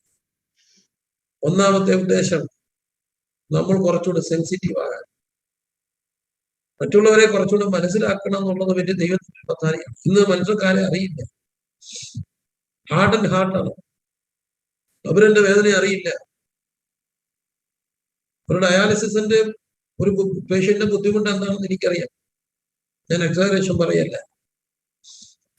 10 വർഷമൊക്കെ ആഴ്ച 3 ഡയാലിസിസ് എന്നൊക്കെ പറയുമ്പോൾ അതെല്ലാം ഒരു ഫാമിലി ബെയർ ചെയ്യും. ഞാൻ ഒരേ ഒരു സഹോദരൻ. അപ്പൊ ചിലപ്പോ എന്നെ ഉണ്ടല്ലോ എന്നോടാ പറയും, എടാ രാവിലെ 3 മണിക്ക് എന്താണ് സ്ലോട്ട്, 3 മണിക്ക് പോകണം, 3 മണിക്ക് പോകുമ്പോ പൈസ വേണം, നീ കിടന്നു, ഞാൻ രാവിലെ കൊണ്ടെത്തിച്ചോളാം. എടാ 3 മണിക്ക് നീ കിടന്നുറങ്ങ്, നീ ഒന്നും അറിയണ്ട, അവർക്കറിയാം ഞാൻ ഏറ്റവും. അപ്പൊ ഞാൻ തിരുവനന്തപുരത്ത് എവിടെന്നെങ്കിലും കൺവെൻഷൻ ഒക്കെ കഴിഞ്ഞ് വരികയായിരിക്കും. എനിക്കറിയാം അവിടെ നിന്ന് പോകുമ്പോൾ എന്തെങ്കിലും ഓണറേയും കിട്ടും, അതുമായിട്ട് ഞാൻ രാവിലെ ഇവിടെ വരും. അപ്പൊ ഞാൻ 1 മണിക്ക് വല്ല എന്റെ പെങ്ങളുടെ അവിടെ നിന്ന് വന്നാൽ അന്നേരം വിളിച്ചുണർത്തിയാൽ പിന്നെ അവൾ ഉറങ്ങില്ല, പിന്നെ അവൾക്ക് BP കൂടും. കൃത്യം 3 മണിക്ക് 2:50 എഴുന്നേറ്റ് പല്ല് തേച്ചൊക്കെ പോത്തേ ഉള്ളൂ. അപ്പൊ അവളെ ഉണർത്താതിരിക്കാൻ ഞാൻ വന്നിട്ട് പടിക്ക് കിടക്കും, അവൾ ഉണരുന്ന വരെ. ഉണർന്നു വരുമ്പോൾ പൈസ കൊടുത്തിട്ട് പോകും. എനിക്ക് അതുകൊണ്ട് അതിന്റെ ബുദ്ധിമുട്ടറിയാം. ഞാൻ പറയുന്നത് താല്പര്യം, ചിലപ്പോഴൊക്കെ ദൈവം നമ്മളെ പലതും അനുവദിക്കുന്നത് കുറച്ചുകൂടെ അവരെ മനസ്സിലാക്കാൻ. ചിലൊക്കെ പക്ഷെ അതിലൂടെ കടന്നു പോകും വല്ലാതങ്ങ് ഹാർഡനായി. എന്തിനാ ദൈവം എന്നെ ഇത്? യാതൊരു കഷ്ടത്തിലുള്ളവരെ ആശ്വസിപ്പാൻ ശക്തരാകേണ്ടത് നമ്മുടെ കഷ്ടത്തിലൊക്കെ ദൈവം നമ്മളെ ആശ്വസിക്കും. അടുത്തിടയ്ക്ക് ഞങ്ങളുടെ ഒരു കുറച്ചാൾക്ക് മുമ്പ് ഒരു പാസ്റ്റർ മരിച്ചുപോയി. ചെറുപ്പക്കാരത്തിയായ ഭാര്യ ശവക്കോട്ടയത്ത്, അതൊരു സ്റ്റെപ്പ് കയറി പോണം ശവക്കോട്ട. അവിടെ ഇങ്ങനെ തളർന്നങ്ങ് വീണു. തളർന്ന് വീണിട്ട് അപ്പൊ ഞാൻ പറഞ്ഞ സൗകര്യമാര് മാത്രം നിൽക്കും, ബാക്കി എല്ലാവരും മാറിപ്പോയി. ചെറുപ്പക്കാരത്തിയായ ഒരു പെണ്ണ് ഭർത്താവിന്റെ മരണത്തിന്റെ മുമ്പിൽ തളർന്നു വീഴുക. പാസ്റ്റർ ഭാര്യ. ഞങ്ങളിങ്ങനെ കുറെ സഹോദരന്മാര് താഴെ നിൽക്കുക. ആരും നോക്കിയിട്ട് അവർ എഴുന്നേൽക്കുന്നില്ല. പക്ഷെ ഞാൻ ഒരു കാഴ്ച കണ്ടു. മുമ്പേ പറഞ്ഞ റജി പാസ്റ്റർ ഭാര്യ പോയി ആ സഹോദരിയെ കൊട്ടുന്നു. ഇതൊക്കെ എഴുന്നേൽപ്പിക്കുന്നു. ഇച്ചിരി വെള്ളം കുടിക്കാൻ കൊടുത്തിട്ട് സ്റ്റെപ്പ് ഇറങ്ങി ആ സഹോദരി മറ്റേ സഹോദരിയെ താങ്ങിക്കൊണ്ട് വരുമ്പോൾ ഞാൻ എന്റെ കൂട്ട സഹോദരന്മാരെ വിളിച്ചു കാണിച്ചു. കാഴ്ച കണ്ടോ? ഒരു വിധവ ഇങ്ങനെ മറ്റൊരു വിധവയെ താങ്ങിക്കൊണ്ടുവരിക. മറ്റേ കാര്യം കൊണ്ട് അവർക്ക് കുറച്ചുകൂടെ അവളെ മനസ്സിലാക്കും. ആരെയൊക്കെ മനസ്സിലാക്കാൻ ദൈവം അനുവദിക്കുന്ന സകല വേദനകളും ദൈവമേ കുറച്ചുകൂടെ കഷ്ടം നിറഞ്ഞ ലോകത്ത് ആരെയൊക്കെയോ ശുശ്രൂഷിക്കാൻ, സമാധാനിപ്പിക്കാൻ, ആശ്വസിപ്പിക്കാൻ എന്നെ ശക്തനാക്കുന്ന വഴികളാണെന്ന് മനസ്സിലാക്കണം. ഒന്ന്, നമ്മളെ ആശ്വസിപ്പിക്കാൻ ശക്തരാകണം. രണ്ട്, നമ്മളെ പൊന്നുപോലെ പുറത്തു കൊണ്ടുവരണം. ജയിലിലൊക്കെ കിടന്നുകൊണ്ട് വല്ലാതെ ഭാരപ്പെടുമ്പോൾ എഴുതപ്പെട്ട പാട്ടൊക്കെയാണ് തന്റെ ആ ഒരു പാട്ട്. നിന്നെ തകർക്കുവാനോ നിന്നെ മുടിക്കുവാനോ അല്ലല്ല ഈ വേദന, നിന്നെ പണുതെടുത്ത് നല്ല പൊന്നാക്കുവാൻ അല്ലയോ ഈ ശോധന. കഷ്ടങ്ങളിലും പതറിയിടല്ലേ, കണ്ണുനീരിലും പതറിയിടല്ലേ, നീ എന്നും എന്റെ ദൈവം, ഞാനെന്നും നിന്റേതല്ലോ. അപ്പൊ പ്രിയമുള്ളവരെ, എന്താ ഇവിടെ നാം പഠിക്കേണ്ടത്? നമ്മളെ പണിതെടുത്ത് പൊന്നാക്കുന്ന ഒരു പ്രോസസ്. ആ പ്രോസസ്സിന് വേണ്ടി ദൈവം അനുവദിക്കുന്ന പല പല കാര്യം തകർക്കുകളല്ല, പൊന്നുപോലെ പുറത്തു കൊണ്ട് കഷ്ടത സഹിഷ്ണുതയും, സഹിഷ്ണുത സിദ്ധതയും, സിദ്ധത പ്രത്യാശ. ഇനി മറ്റൊരു പ്രധാനപ്പെട്ട ഒരു കാര്യമുണ്ട്. യെശയ്യാവിന്റെ പ്രവചനത്തിൽ വായിക്കുന്ന ഒരു കാര്യമുണ്ട്. അവനെ തകർത്ത് കളയാൻ അവന് ഇഷ്ടം, അവനവന് കഷ്ടം വരും. ദൈവം നമ്മളെ ഈ പിശാച് വന്നത് അറക്കാനും മുട്ടിക്കാനുമാണ്. ദൈവം വന്നത് മുട്ടിക്കാനല്ല, തകർത്ത് പണിയാനാണ്. ദൈവം നമ്മളെ ഇങ്ങനെ പണിതെടുക്കും. നമ്മളൊക്കെ എല്ലാം അകത്ത് ഒത്തിരി അഹന്തകളും ഈഗോകളും എന്നെ കൊണ്ട് സാധിക്കുമെന്നുള്ള ചിന്തയൊക്കെ. എങ്ങനെയാണ് കരുണാമയനെ എന്നുള്ള പാട്ടിലേക്ക് വിജയട്രാവൻ പാട്ടുകാരനായത്? ഏറ്റവും നല്ലൊരു സംഗീതജ്ഞനാണ്, ഒരു ടിപ്പിക്കൽ സംഗീതജ്ഞൻ. ഇനിയും ഒരു പക്ഷെ നമ്മുടെ ആ ഒരു റെഗുലർ വർഷിപ്പിലൊന്നും പുള്ളിയെ നമുക്ക് ഉൾക്കൊള്ളാൻ പാടാണെങ്കിലും കരുണാമയനെ എന്നൊക്കെ പറഞ്ഞ് ആ പാട്ടുകളൊക്കെ എന്തൊരു ഗംഭീരമുള്ള ഒരു സൗണ്ടും അതിന്റെ ഒരു ആകർഷണതയൊക്കെയാണ്. അത് സ്പെഷ്യൽ മാൻ,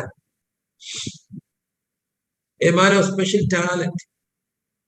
ശിവ എന്ന് പറയുന്ന ഒരു ഗ്രൂപ്പിനകത്ത് പാടിക്കൊണ്ടിരിക്കുമ്പോൾ ആയിരങ്ങൾ പതിനായിരങ്ങൾ ആ പാട്ടിന് മുമ്പിൽ, അന്നത്തെ ഏറ്റവും വലിയ റോക്ക് ബാൻഡ് ആയിരുന്ന ശിവയ്ക്കകത്തെ മെയിൻ സിംഗർ ആയിരുന്ന, ലക്ഷങ്ങൾ വരുമാനമുള്ള സെലിബ്രിറ്റി ആയിരിക്കുമ്പോൾ, വലിയൊരു സമൂഹത്തിൽ പാടാൻ എഴുന്നേറ്റ് നിൽക്കുമ്പോൾ ആയിരങ്ങൾ വിജയട്രാവിന് ആ ആവേശത്തിരയിൽ നിൽക്കുമ്പോൾ മൈക്കെടുത്ത് പാടാൻ നോക്കിയപ്പോൾ ഒരു സൗണ്ട് പോലും, മൊത്തം സൗണ്ടും കട്ടായി. വീണ്ടും ശ്രമിച്ചു, മാക്സിമം നോ. പരിപാടി നടക്കുവാൻ ട്രാവൻ എന്ന മുഖ്യ ആള് പാടിയപ്പോൾ ആയിരങ്ങൾ ജയഘോഷം മുഴക്കി കാത്തിരിക്കുമ്പോൾ സൗണ്ട് വരുന്നില്ല. തകർത്തു ഒരു പാട്ടുകാരന്റെ ഈഗോ. അവസാനം അത് മനോരമ പോലെ ഇടയ്ക്ക് റിപ്പോർട്ട് ചെയ്തു, ദിവസങ്ങളിലെ ആശുപത്രിവാസം സൗണ്ട് എന്നേക്കുമായി പോയെന്നുള്ള തിരിച്ചറിവ്, ഇനി ഒരിക്കലും സൗണ്ട് വരത്തില്ലെന്നുള്ളതാണ്. അവിടെയാ വേദോസ്തം ശബ്ദം പോയി വേദോസ്തം വായിക്കുന്നത്. അങ്ങനെയാണ് ഇന്ന് തനിക്ക് സൗണ്ട് കിട്ടിയതും കരുണാമയനെ യേശുവെ രാജാവ് എന്നുള്ള പാട്ടൊക്കെ അവനെ തകർത്തു, സൗണ്ട് തകർത്തു. എന്തിനാ ഈ സൗണ്ട്? കർത്താവിന് വേണ്ടി പാടാൻ. ഞങ്ങൾ മിക്കവാറും രാത്രികളിലൊക്കെ ഒരുമിച്ച് പാടാൻ 1-2 മണിക്കൂറല്ലേ താൻ അന്യഭാഷ പാടും. ഈ കരുണാമയനെ പാടുന്ന പോലൊക്കെ തന്നെ അന്യഭാഷ പാടും. കേൾക്കാൻ എന്ത് രസമാണ്. തമാശ അതിലെ മുല്ലപ്പെരിയാർ പൊട്ടി എറണാകുളത്ത് വരുന്നു ഉള്ള വാർത്തയൊക്കെ ഇങ്ങനെ വരുമ്പോൾ എന്തോ പറഞ്ഞു കൊടുത്ത് എന്റെ വൈഫ് ട്രാവൻചാനെ വിളിച്ച് പറഞ്ഞു, ട്രാവൻചാൻ മുല്ലപ്പെരിയാർ പൊട്ടിട്ട് എറണാകുളത്ത് വരുന്നതിന് മുമ്പ് ട്രാവൻചാൻ ഇങ്ങനെ പോന്നല്ലേ, അതിലോട്ട് വരത്തില്ല, അതുവഴി പോകുന്നൊക്കെയാ പറയുന്നത്. ഏതായാലും ദൈവത്തിന് അറിയാം, പൊട്ടുമ്പോ ഏതുവഴി പൊട്ടായിരിക്കട്ടെ, പൊട്ടത്തൊന്നും ഇല്ലായിരിക്കും. എനിവേ അങ്ങനെ വിശ്വസിക്കാം, അല്ല ചുമ്മാ നമ്മളെ പേടിച്ചിരുന്ന് ജീവിക്കട്ടെ. അപ്പൊ അവള് പറഞ്ഞു ഇതുവഴി പോയി, നമുക്കൊന്നും വേണ്ട, ഒറ്റ കാര്യം പറഞ്ഞ അന്യഭാഷ കൂടെ കൊണ്ടുവന്നാൽ മതി, അത് മാത്രം പാടിക്കൊണ്ടിരുന്നാൽ മതി. ഇവിടെ അത്ര സ്വീറ്റാണ്. എന്താ കേട്ടാ, ശിവ എന്നുള്ള ട്രൂപ്പിൽ റോക്ക് ബാൻഡ് പാടുന്നവനെ അന്യഭാഷ പാടിക്കാൻ വേണ്ടി തമ്പുരാൻ ഒന്ന് തകർത്തു. അവനെ തകർത്ത് കളയുവാൻ യഹോവയ്ക്ക്. പലപ്പോഴും നാം എന്ന വ്യക്തികൾ പുറത്തു വരുന്നത് ഒത്തിരി തകർച്ചകളിൽ. തകർത്ത് ദൈവം പണി. എന്തിനാണെന്നറിയാമോ? ഒന്ന്, നമ്മൾ സെൻസിറ്റീവ് ആകണം. 2, മറ്റുള്ളവരെ ആശ്വസിപ്പാൻ ശക്തരാകണം. 3, പൊന്നുപോലെ പുറത്തു കൊണ്ടുവരണം. എന്നാലേ ഈ ഒരു അനുഭവമൊന്നും ഇല്ലാത്തവരും ഇഷ്ടംപോലെ പട്ടുവത്തെ കിട്ടി നേരെ വന്ന് രക്ഷിക്കപ്പെട്ട് പിറ്റേ ദിവസം തന്നെ സുഭൂഷ കിട്ടി, നാളെ ഉപദേശിയായി, പിറ്റേ ദിവസം കണ്ടോഷമസ്കനായ, ഞാൻ ഉറപ്പായിട്ടും പറയാം, ഭയങ്കര ശബ്ദ കോലാഹലം പ്രസംഗത്തിൽ കാണും, ഒരിക്കലും ജീവൻ വ്യാപിക്കും. എന്താ കാര്യം ചോദിച്ചാൽ അങ്ങനെയൊക്കെയാണ്. പക്ഷെ തമ്പുരാൻ ചിലപ്പോ ഇങ്ങനെ തകർക്കും. പിള്ളേരുടെയൊക്കെ അറിവിലേക്ക് പറയാം, എനിക്ക് ഒരു ബുള്ളറ്റ് ഉണ്ടായിരുന്നു. എനിക്ക് ഭയങ്കര ക്രൈസ് ആയിരുന്നു ബുള്ളറ്റ്. അന്ന് ഞങ്ങളുടെ പ്രായത്തിൽ ഈ വണ്ടിപ്രാന്തൊന്നും എനിക്ക് പ്രാന്തൊന്നും ഇല്ലെങ്കിലും ബുള്ളറ്റ് ഒരു ഇഷ്ടമായിരുന്നു. ഒരു പഴയ ബുള്ളറ്റ് എടുത്തോണ്ട് വന്ന് അത് ക്രാങ്ക് വെയിറ്റൊക്കെ കുട്ടി അടിച്ച് പഴുത്ത് വൃത്തിയാക്കി. അപ്പൊ അന്ന് ഞാൻ കതർ ഷർട്ടും കതർ മുണ്ടും എടുക്കത്തുള്ളായിരുന്നു. അപ്പൊ അതും ഷൂസും ഒക്കെ ഇട്ട് ഈ ബുള്ളറ്റിൽ ഇങ്ങനെ വരുമ്പോൾ ഒരു എടുപ്പുണ്ട്.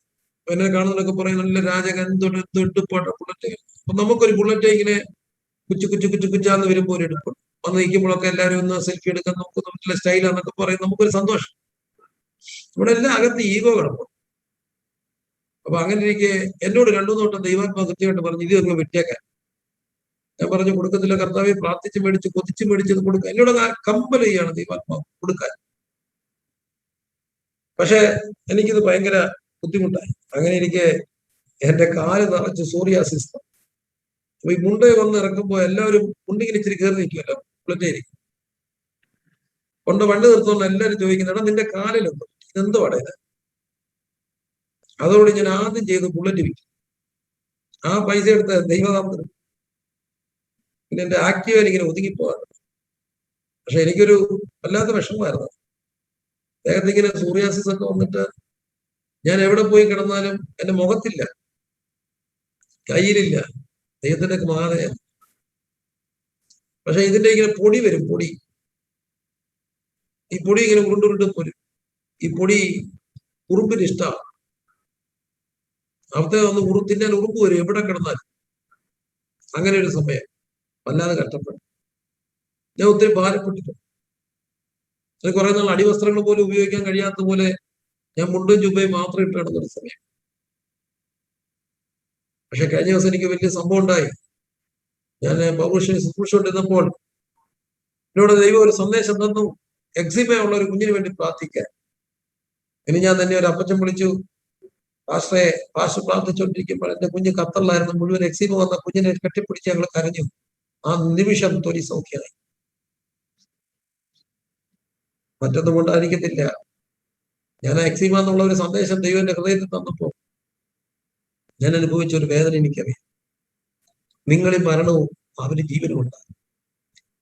ചിലപ്പോഴൊക്കെ നമ്മളെ ഇങ്ങനെ ദൈവം നമ്പുരാൻ, അതൊക്കെയാണ് കൊരിന്ത്യരുടെ ബാക്കിയില്ല, ഞങ്ങളിൽ മരണവും നിങ്ങളിൽ ജീവനും. ഇതൊക്കെ എങ്ങനെ വ്യാഖ്യാനിക്കാൻ കഴിയും? വ്യാഖ്യാനിക്കപ്പെടുന്നത് ഇങ്ങനെയാണ്. ഒരു വലിയൊരു മനുഷ്യനുണ്ട്, രാജേന്ദ്ര പ്രസാദ്, അങ്ങനെ കണ്ട അദ്ദേഹത്തിന്റെ പേര്, ശ്രീലങ്കൻ എസ് രാജൻ. ഭയങ്കര റാന്നി വന്ന് ഭയങ്കര ക്രൂസൈഡ് നടത്തി. ആ ക്രൂസൈഡിന്റെ സമയത്ത് ഞാന് യോഗം കഴിഞ്ഞ് ഇദ്ദേഹത്തെ ഒന്ന് പ്രാർത്ഥിപ്പിക്കാൻ വേണ്ടി ഞാനും വൈഫും എല്ലാം കൂടെ പോയി ഫ്രണ്ട് നിൽക്കുക. ഒത്തിരി വർഷം ഞങ്ങൾ ആ പുള്ളിയെ കാരണം അവസാന ആൾക്കാർക്ക് വേണ്ടി പ്രാർത്ഥിക്കുകയാണ്, കൺവെൻഷൻ സംഘാടകർക്ക്. ഞങ്ങളവിടെ പോയി മുട്ടുകുത്തി. അപ്പൊ ആരും അദ്ദേഹത്തെ വിളിച്ചുകൊണ്ട് എന്റെ അടുക്കിൽ ഞാനൊരു കോർണർ നിൽക്കുക, മുട്ടുകുത്തി വിളിച്ചുകൊണ്ട് എന്നിട്ട് പറഞ്ഞത് പാസ്റ്റർ പ്രിൻസ് ആണ് എന്ന് പറഞ്ഞ് കൊണ്ടുവരുമ്പോ ഞാൻ ശ്രദ്ധിക്കുന്നത് ഇദ്ദേഹത്തിന് കൈവെക്കാൻ ഒക്കുന്നില്ല. അദ്ദേഹത്തിന് കണ്ണ് കാഴ്ചയില്ല. ഡയബറ്റിക് റെറ്റിനോപ്പതി വന്ന് കണ്ണ് കാഴ്ച പോയവല്ല. പക്ഷെ അന്ന് ഒത്തിരി പേരുടെ കാഴ്ച കിട്ടി. എനിക്ക് നിഗൂഢമായ ഒരു മിസ്റ്ററി, ഞങ്ങളിൽ മരണവും അവരിൽ ജീവനും ഉണ്ടാകും. പക്ഷെ ഇതിന്റെ എല്ലാം നടുവിൽ ഒരു കാര്യം തിരിച്ചറിയണം, ഒരു കാര്യം ഉറപ്പാണ്, ഇതെല്ലാം സംഭവിച്ചാലും എന്റെ വലങ്കര അവൻ പിടിച്ചിട്ടുണ്ട്.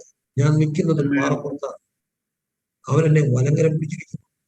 ഇനി അതിന്റെ അപ്പുറത്തെ ഉറപ്പെന്താ? ഇയ്യോബ് പറയുന്നുണ്ട്, ഇയ്യോബ് 19, നിങ്ങളൊരു പാറ കൊണ്ട് തുകലിലെഴുതണം വേണ്ട, പേപ്പറിൽ എഴുതണം വേണ്ട, നിങ്ങൾ പാറ കൊണ്ട് പാറയിൽ ചുറ്റിക വെച്ച് പൊഴിക്കണം. ഇതിനകത്തോട്ട് അക്ഷരങ്ങൾ പൊഴിച്ചിട്ട് അതിനകത്ത് തീയ ഒരുക്കി ഒഴിക്കണം. എല്ലാവരും ഓർത്ത് എന്താ ഈ മനുഷ്യന് ദേഹം മുഴുവൻ അഴുത്തു പോയ മനുഷ്യൻ എന്താണ് ഇത്ര വലുതായിട്ട് എഴുതാനുള്ളത്, തലമുറയോട് പറയാനുള്ളത്? അദ്ദേഹം എഴുതി വെച്ചു, എന്റെ ദേഹം ഇങ്ങനെ ക്ഷയിച്ച ശേഷം ഞാൻ അവനെ കാണും,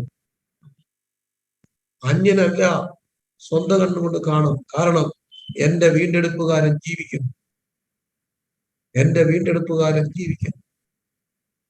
ഈ ബോധ്യം സങ്കീർത്തനക്കാരന് കിട്ടി. അപ്പോ കുറെ നാൾ ചിന്തിച്ചു, അവർക്കെന്താ വേദന ഒട്ടുമില്ലാത്തേ, ഇവർക്കെന്താ പ്രശ്നമില്ലാത്തേ,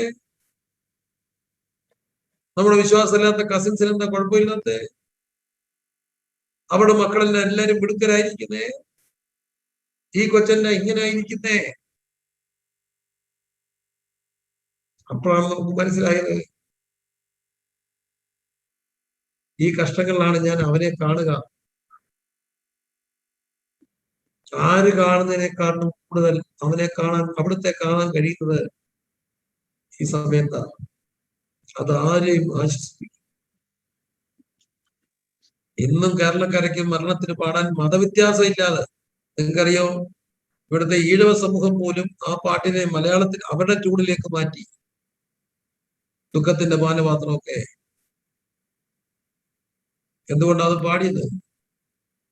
ഒരു കുഞ്ഞിനെ കയ്യിലെടുത്ത് ഒപ്പം പാടുമ്പോ ഇന്നും അത് മലയാളക്കാരെ പാടുന്നു. പാനപാത്രം കൈ തന്നാൽ ഞങ്ങളിൽ മരണവും നിങ്ങളിൽ ജീവനും വ്യാപരിക്കും. ഞങ്ങളിൽ കഷ്ടങ്ങൾ ആശ്വസിപ്പിക്കപ്പെട്ടത് യാതൊരു കഷ്ടത്തിലുള്ളവരെ ആശ്വസിപ്പാൻ ശക്തരാകേണ്ട ഞങ്ങൾ പൊന്നുപോലെ പുറത്തു കണ്ടിട്ട്. ഇതൊക്കെ അപ്പുറം എനിക്കൊരു വലിയ ബോധ്യം, ഇതെല്ലാമാണെങ്കിലും അവർ വീണാലും നിലംപരിചാകത്തില്ല. കാരണം അവൻ എന്നെ വലം കൈക്ക് പിടിച്ചിട്ടുണ്ട്. അവൻ വീണാലും നിലംപരിചാകത്തില്ല. കുമാരനാശാമിന്റെ കവിതയുണ്ട്, വീണ പൂവ്, ആ വീണ് പുഷ്പമേ എന്ന് പറഞ്ഞുകൊണ്ട് തുടങ്ങുന്ന ഒരു പാട്ട്. അത് വീണുപോയി, കരിഞ്ഞുപോയി, എതിറുകൾ പോയി. പക്ഷെ ഭക്തൻ പറയും, ഞാൻ വീണാലും അവൻ എന്നെ എഴുന്നേൽപ്പിക്കും, കാരണം അവിടുന്ന് എന്റെ വലങ്കരം പിടിച്ചിട്ടുണ്ട്. ഞാൻ അവനെ കാണും, എന്റെ വീണ്ടെടുപ്പുകാരൻ ജീവിക്കുന്നു, ഞാൻ അവനെ കാണും, അന്യനല്ല, സ്വന്തം കണ്ണുകൊണ്ട് ഞാൻ അവനെ കാണും. ഇതൊക്കെയാണെങ്കിലും എന്തൊക്കെയോ ചോദ്യങ്ങൾക്ക് ഉത്തരം കിട്ടുവാൻ എന്നും നമ്മൾ കേൾക്കുന്ന കർത്താവ് വിടിവിക്കുന്ന സാക്ഷ്യങ്ങൾ. ഓഫ് കോഴ്സ് എന്റെ ദൈവം വിടിവിക്കുന്നവനാണ്, എന്റെ ദൈവം രോഗസൗഖ്യം തരുന്നവനാണ്, എന്റെ ദൈവം സാമ്പത്തിക പ്രശ്നങ്ങൾ മാറ്റുന്നവനാണ്, എന്റെ ദൈവം കുഞ്ഞുങ്ങൾക്ക് നല്ല പങ്കാളികളെ കൊടുക്കുന്നവനാണ്, ബുദ്ധി കൊടുക്കുന്നവനാണ്, ഉയർത്തുന്നവനാണ്. 100% ഇതെല്ലാം ശരിയാണ്. പക്ഷെ അതിനപ്പുറത്ത് ചിലത് കടന്നു വരുമ്പോൾ ഓർത്തോണം, എന്താ ദൈവത്തിന്റെ പദ്ധതി? ഒന്ന്, ആരെയോ ആശ്വസിപ്പാൻ ദൈവം നമ്മളെ ഉപയോഗിക്കും. കഷ്ടങ്ങളിൽ കൂടെ നിങ്ങൾ കണ്ടിട്ടുണ്ടോ? ഹാഗർ എന്ന് പറയുന്ന പെൺകുട്ടിയെ ഇറക്കി വിട്ടു, ഗർഭിണിയായിരുന്നപ്പോ. കർത്താവ് പറഞ്ഞു, നീ പോയിട്ട് സാറയുടെ കൂടെ നിൽക്കാൻ പറഞ്ഞു. 17 വർഷം. അത് കഴിഞ്ഞ് തിരിച്ചു വരുമ്പോൾ 17-കാരൻ ഇസ്മായിൽ ആണ് തളർന്നു വീണത്. ഇസ്മായിൽ തളർന്നു വീണു. പക്ഷെ ദൈവാത്മാവ് ദൂതം വന്നിട്ട് ഹാഗറിന് പറയുന്നു, നീ ബാലിനെ താങ്ങി എഴുന്നേൽപ്പിക്കുക. 17-കാരനായിരിക്കോ ശക്തി അമ്മയ്ക്കായിരിക്കുമോ? 17-കാരനായിരിക്കും. പക്ഷെ ഇവിടെ ശക്തി അമ്മയ്ക്കാണ്. എന്താ കാര്യം? 17 വർഷം സാറയുടെ കൂടെ നിന്നപ്പോൾ, അവളുടെ കാഠിന്യം അനുഭവിച്ചപ്പോൾ തളർന്നുപോയ കുഞ്ഞിനെ താങ്ങി എഴുന്നേൽപ്പിക്കാൻ ഹാഗറിന്റെ കരത്തിന് ശക്തി. ഹാഗറിന്റെ കരത്തിന് ശക്തി ഉണ്ടായിരുന്നാ കാഠിന്യപ്പെട്ട 17 വർഷങ്ങൾ സാറായിയുടെ വീട്ടിലൂടെ കടന്നു പോയത്. നാളെ ഒരു തലമുറ ഇങ്ങനെ തളർന്നു വീഴും. എന്താ കാര്യം? കൊച്ചു തളർന്നു വീണ് കിടക്കുക. എന്താണ്? അവളെ സ്നേഹിക്കുന്ന ചെറുക്കൻ അവിടെ ഫോൺ ബ്ലോക്ക് ചെയ്തു. ഞാൻ കണ്ട കാര്യ. കട്ട് ചെയ്യുന്ന എഴുന്നേക്കത്തില്ല. അപ്പോഴാണ് ഭർത്താവ് ഇട്ടേച്ച് പോയ സഹോദരി വന്നിട്ട് എഴുന്നേപ്പിക്കുന്ന കൊച്ച എഴുന്നേക്കാൻ. നിനക്ക് കരയാൻ അവകാശമില്ല. വിധവയായ സ്ത്രീക്ക് ഈ കുഞ്ഞിനെ ധൈര്യപ്പെടുത്താനുണ്ട്. എന്താ കാര്യം? അവിടെ കരങ്ങൾ ശക്തമാണ്. അവിടെ കരങ്ങൾ ശക്തമാണ്. ഒരു തലമുറയെ താങ്ങി എഴുന്നേൽപ്പിക്കണമെങ്കിൽ ദൈവം ഈ അനുഭവത്തിലൂടെ കടത്തിവിടുമ്പോൾ നാളെ അവര് വന്ന് ഒരു വാക്കിന്റെ മുമ്പിൽ തലമുറ ഇങ്ങനെ താങ്ങി എഴുന്നേൽപ്പിക്കും. ജീവിതത്തിന്റെ സപൂഷ മേഖലയിലൊക്കെ തളർന്നുപോയ എത്രയോ സാഹചര്യങ്ങളിൽ എന്നെ തേടി പ്രായമുള്ള ഉപദേശിമാർ വന്നിട്ടുണ്ട്. ഒരൊറ്റ വാക്കിൽ ഞാൻ ധൈര്യപ്പെട്ടിട്ടുണ്ട്. കാരണം അവിടെ കരങ്ങൾക്ക് ഭയങ്കര ശക്തിയാണ്. പട്ടിണിയും കഷ്ടതയും പ്രയാസവും ദുഃഖവും ദുരിതവും അടിയിടിയും ഒക്കെ ഏറ്റവർ അവർ ഒരു വാക്ക് പറയുമ്പോൾ വ്യാപരിക്കുന്ന ജീവൻ. ഞങ്ങളിൽ മരണവും നിങ്ങളിൽ ജീവനും. യാതൊരു കഷ്ടത്തിലുള്ളവരെ ആശ്വസിപ്പാൻ ഞാൻ അവസാനിപ്പിക്കുക. നീ എന്നെ വലങ്കയ്ക്ക് പിടിച്ചിരിക്കും. നീ എന്നെ വലങ്കയ്ക്കും. ഇതെല്ലാം ആണെങ്കിലും ദുഃഖ ദുരിത വേളകളിലും അവിടുന്ന് എന്നെ വലങ്കയ്ക്ക് പിടിച്ചിട്ടുള്ളത് ബോധ്യമുള്ളവർ ആ കരം ഉയർത്തി ദൈവസംഘം ഒന്ന് സ്തുതിച്ചിട്ട് പറഞ്ഞേ, ഈ കരം കർത്താവ് പിടിച്ചു. അതുകൊണ്ട് എന്റെ വീണ്ടും ഇതെല്ലാമാണെങ്കിലും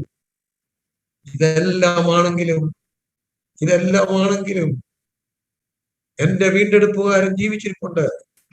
ഞാൻ അവനെ കാണും. ഇവിടെ എന്ത് പ്രശ്നം ഉണ്ടെങ്കിലും ഏതെല്ലാം അനുഭവത്തിൽ കൂടെ പോയാലും എന്റെ വീണ്ടെടുപ്പുകാരൻ ജീവിച്ചിരിപ്പുണ്ട്. ഞാൻ അവനെ കാണും. അന്യനല്ല, സ്വന്തം കണ്ടുകൊണ്ട് അവനെ കാണും. ഈ വചനങ്ങളാൽ ദൈവം നമ്മെ അനുഗ്രഹിക്കട്ടെ. നമ്മളിൽ മരണവും അനേകരിൽ ജീവനും വ്യാപരിക്കുവാൻ ദൈവം അനുവദിക്കുന്ന സകല സഹനങ്ങളിലും മനസ്സിലാക്കുക. Do not be harden. കഠിനപ്പെട്ടു പോകല്ലേ. കുറച്ചുകൂടെ സെൻസിറ്റീവ് ആകുക. God bless you. Thank U.